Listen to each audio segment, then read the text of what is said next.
access to what was going on the ground, and they say the recovery is coming down to little plastic bags being filled with pieces of the plane and, unfortunately, bits of the bodies that have been scattered across that mountainside.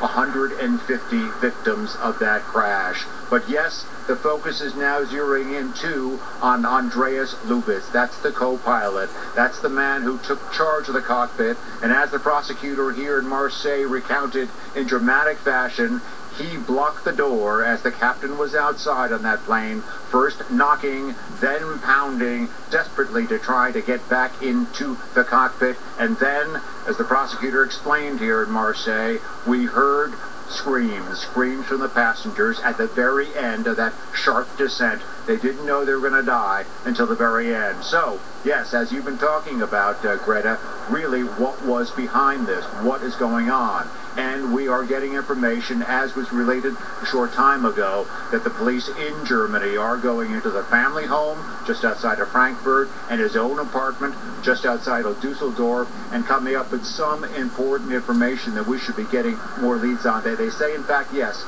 it was not a suicide note, but something that has to be tested and that will be looked at very closely.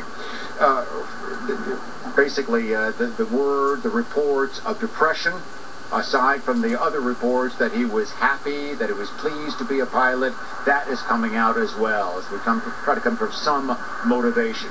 And that's what the prosecutors here will be looking at very closely. They went today, Greta, from saying that it was involuntary manslaughter to voluntary manslaughter. The idea of terrorism was dismissed initially, but certainly that is a possibility, even though most of the officials are saying that there is no inkling, no trace, no word that there's any kind of connection that way. They're looking more at the person himself and what could be behind him.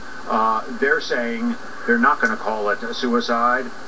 One of the officials here saying, and a lot of other people are saying, that it looks more like mass slaughter right in the heart of Europe. Back to you, Greta.